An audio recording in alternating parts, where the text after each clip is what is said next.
The chair was empty. That was the first thing I noticed when I walked into the diner that Tuesday morning. Not the smell of coffee, not the sound of the griddle, not Frank calling my name from behind the counter the way he did every morning at 7:15. The chair was empty.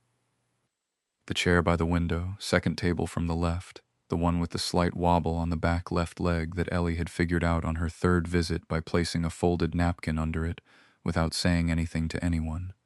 Empty. I stood in the doorway for a moment longer than I should have. Frank said, "Connor, you're letting the cold in." I came inside. I sat at the counter. I ordered my usual. I looked at the chair by the window for the rest of breakfast and told myself it didn't mean anything. It meant something. I should tell you about the chair. 4 months ago, on a Wednesday in October, a woman I had never seen before walked into May's diner at 7:10 in the morning and sat down at the table by the window. This was notable because that table was, by unspoken agreement among the regulars, my table. Not officially. May's didn't take reservations, and nobody had ever put a sign on it. But I had been coming to this diner for 6 years, since I moved to Dwyer from Billings after my father died and I took over the management of his hardware store. And for 6 years I had sat at that table by the window every morning from 7:15 to 7:45, eaten my eggs and read whatever I was reading, and then walked across the street to open the store at 8. Everyone knew it was my table. The woman sitting at it did not know this, because she had never been here before. She had a mug of coffee, a notebook, and the expression of someone who had chosen that specific table deliberately and was not going to apologize for it. I sat at the counter. Frank raised an eyebrow. I said, "Don't." He handed me my coffee. I ate my breakfast at the counter, which was fine. The counter was perfectly comfortable. I was not bothered. I was a little bothered. She came back Thursday. Same table, same mug, different notebook, or maybe the same one. I couldn't tell from the counter. She was there before me again, which meant she was arriving before 7:10, which meant she was an early riser, or she had nowhere else to be at 7 a.m., in a town she clearly didn't know yet. I sat at the counter again. Frank said nothing, which was worse than if he'd said something. Friday, she was there again. I sat at the counter again. Saturday, I came in at 7:05, 10 minutes earlier than usual, and she was already there. I sat at the counter. Frank put my coffee down and said, "You could just ask her to share." I said, "It's a public table. It's your table. It's a public table that I happen to prefer." Frank looked at the woman by the window, then at me. "She tips well," he said, "and she always says please and thank you. I like her. I didn't ask. You were about to." I drank my coffee. Monday, I came in at 7 o'clock. She was already there. I sat at the counter and accepted, finally, that this was my life now. I learned things about her the way you learn things about strangers in small towns, which is slowly and sideways, through accumulated observation rather than direct inquiry. She always ordered the same thing: black coffee, wheat toast, 2 eggs scrambled. She ate slowly, like she was in no hurry to be anywhere. She wrote in her notebook for the first 20 minutes, and then stopped and looked out the window for the rest of the time. Dwyer, Montana does not offer a lot to look at through a diner window. Main Street, the hardware store, the post office, the one traffic light that takes too long. In winter, mostly gray sky, and the mountains in the distance when the clouds lifted. She looked at all of it with the attention of someone who found it interesting. I found this interesting. She drove a car with Oregon plates that she parked in the same spot in front of the diner every morning. She wore practical clothes, jeans and flannel and good boots, the kind of outfit that said she was trying to look like she belonged here and was almost succeeding. She carried the same canvas bag every day with what looked like a laptop and several books. She did not talk to anyone except Frank and May, and those conversations were short and polite. She was in Dwyer for a reason she hadn't told anyone, and she was staying for a reason she also hadn't told anyone, and she had chosen the table by the window because she could see the whole street from it, which I understood was not about the view. She was watching for something, or making sure something wasn't coming. It was Frank who introduced us. Not subtly. Frank does not do subtle. On a Thursday in November, about 3 weeks after she had first appeared, Frank walked over to her table while I was at the counter and said, loudly enough for me to hear, "That man at the counter has been sitting there instead of his usual table since you got here. I thought you should know." I set down my coffee. She looked over at me. I looked at Frank with the expression I reserved for moments of specific betrayal. Frank walked back behind the counter looking satisfied. She was quiet for a moment. Then she picked up her notebook and her mug and moved to the table next to the window table, the one without the good view, and sat back down. I looked at the window table. I looked at her. She looked back with the specific expression of someone extending an offer without making a thing of it. I moved from the counter to the window table. She said, "I didn't know it was yours." "It's not officially mine," I said. "But—" "6 years," I said. She nodded. "I would have picked a different one if I'd known." "You couldn't have known."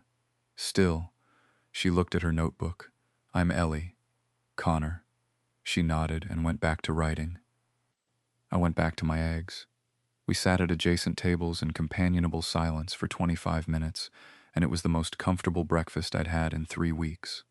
The next morning, she was at the window table again. But there was a mug on the table next to it, already poured, the way I took it, which she had apparently noticed and remembered, because Frank confirmed later that she had asked him. I sat down. She didn't look up from her notebook. I drank my coffee. "Thank you," I said. "You've been at the counter for 3 weeks," she said, still writing. It seemed like the least I could do. I looked at her. "You noticed that?" "Small diner," she said. "I ate my breakfast," she wrote in her notebook. Outside, Dwyer went about its business in the slow, unhurried way of a town that had been doing this for 100 years and saw no reason to change. At 7:45, I put on my coat to leave. She said, without looking up, "Same time tomorrow?"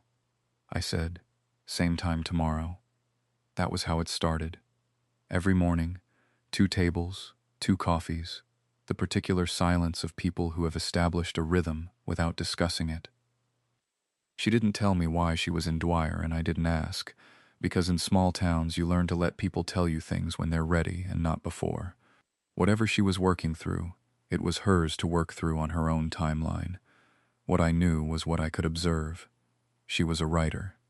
The notebooks were real, not decorative. She filled them at a pace that suggested either a very productive mind or a great deal to process.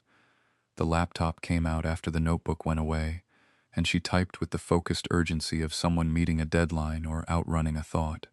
She knew things, specific things, the kind you get from reading rather than experience. She said something once about the way the light hit the mountains in the morning that made me realize she understood the geology of it, the specific way glaciers had shaped this particular valley, which was not something most people passing through would know or care about. She was careful, not unfriendly, but measured. She said exactly what she meant and no more. She did not fill silences with noise. She was comfortable with quiet in the way of someone who had learned, at some point, that words could be used against you. I noticed all of these things. I filed them away in the specific way you file away information about someone you are trying not to think too much about. It wasn't working. The thing about small towns is that everyone eventually knows everything. By December, people knew that the woman with the Oregon plates was staying in the Hendersons' rental cabin on the east side of town. They knew she paid 3 months in advance in cash, which was unusual. They knew she had bought groceries at the general store every Saturday and had very specific taste in bread. They knew she had been seen at the library twice, which meant she was either researching something or had run out of books from home. What nobody knew was who she was before she got here. I knew she was from somewhere that was not Montana, by the way she still looked at the mountains sometimes, like she hadn't quite gotten used to them. I knew she had left something behind, by the way she occasionally checked her phone with an expression that was not anticipation, but its opposite. I knew she was not hiding from something dangerous, by the way she moved through Dwyer without fear, just with the specific carefulness of someone maintaining a boundary she had drawn for herself. I knew all of this from 45 minutes a day at adjacent tables in a diner. I also knew her coffee order, her handwriting, the sound of her laugh when Frank said something unexpectedly funny, and the way she always left a 20% tip regardless of the bill. I knew more about her than I should have from never asking a direct question. And on the Tuesday in February when I walked into May's and found her chair empty, I understood immediately that I had not been paying casual attention. I had been paying the attention of someone who had been hoping, without admitting it to himself, that she was going to stay. She wasn't at the diner Wednesday either. Or Thursday. On Friday, I asked Frank if he'd seen her.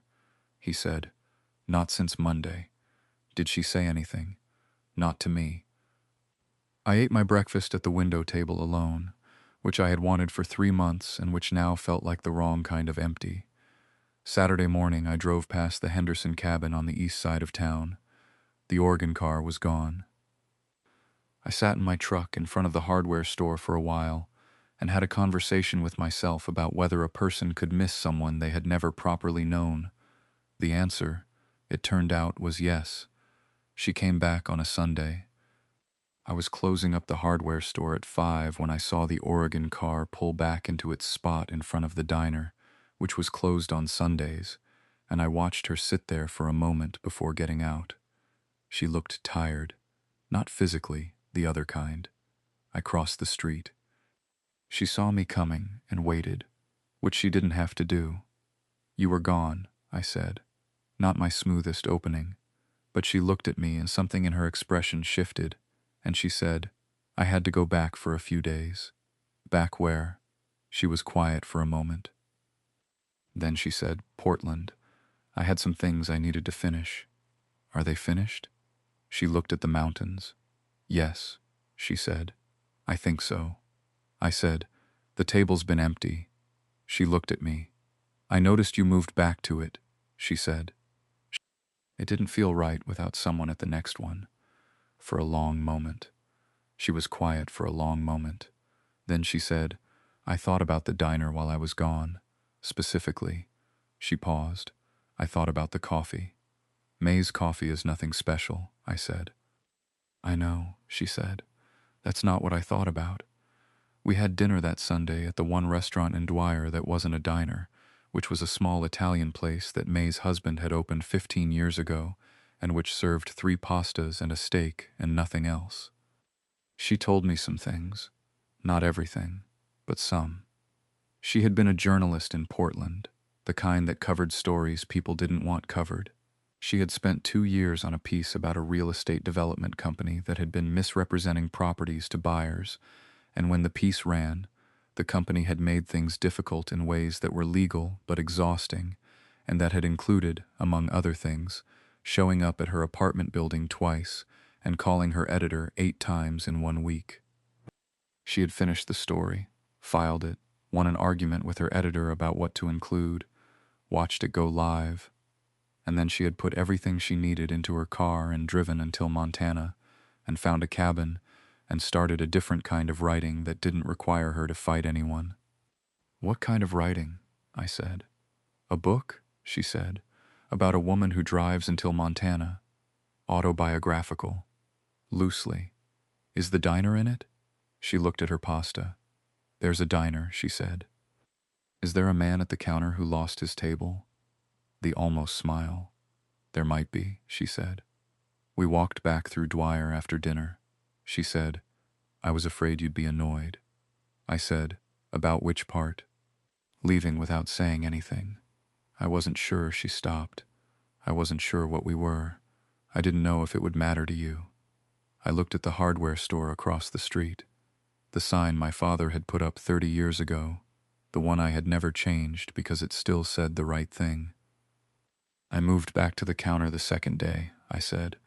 "I couldn't eat at the table without someone at the next one." She looked at me. "That's a very Connor way to say something," she said. "Is that good or bad?" "It's very good," she said. We stood on the empty main street of Dwyer, Montana, in February, with the mountains somewhere in the dark above the town and I thought about 6 years of the same table and the same eggs and the same 45 minutes, and how it had taken a stranger with Oregon plates sitting in my chair to make me understand that routine and contentment were not the same thing. "Same time tomorrow?" I said. She looked at me. "Same time tomorrow," she said. She stayed. Not forever immediately. First through March, then through April, then until the book was done in June. And then she drove back to Portland and came back a week later with more boxes than she'd left with, and a look on her face that said she had made a decision she was certain about. I did not ask her to come back. I would not have asked her, because it was her life and her decision, and she had already spent too much time dealing with people who tried to manage her choices for her. She came back because she wanted to. She told me this specifically, standing in the diner doorway on a Thursday morning with 2 bags, because she knew I would need to hear it that way.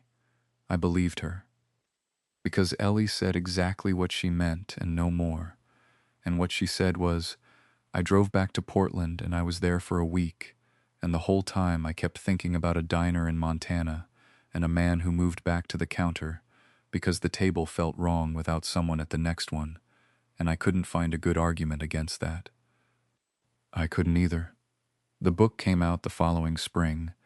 She dedicated it to no one, which she had planned, but in the acknowledgments there was a line that read, "To May's Diner, and everyone who ever saved a seat." Frank framed it and put it on the wall next to the counter. May said it was the best review they'd ever gotten. I said, "It's not a review." May said, "It's better than a review." She was right. On the morning the book came out, I was at the window table at 7:15 as usual. The coffee was already there, same as every morning for a year and a half. 2 mugs, 2 tables, the particular silence we had built into something that neither of us had a word for yet, and neither of us needed one. Ellie came in at 7:20, sat down at the next table, opened her notebook. Frank put a copy of the book on the counter with a sticky note that said, "Table by the window, second from the left." She looked at it. She looked at me. "He framed the acknowledgments," I said. She shook her head. "Of course he did," she said. Outside, Dwyer was doing what Dwyer does in April, which is try to remember how to be warm again after a long winter. Inside, the chair had a folded napkin under the back left leg. Same table, same wobble, same fix. The only thing different was that now there were 2 coffees on it, and that was, it turned out, exactly enough. There is a specific quality to mornings in Dwyer in the summer. The light comes earlier than you expect, over the eastern ridge, and it hits Main Street at an angle that makes everything look slightly more deliberate than it is. The hardware store, the post office, the one traffic light. I am at the window table at 7:15.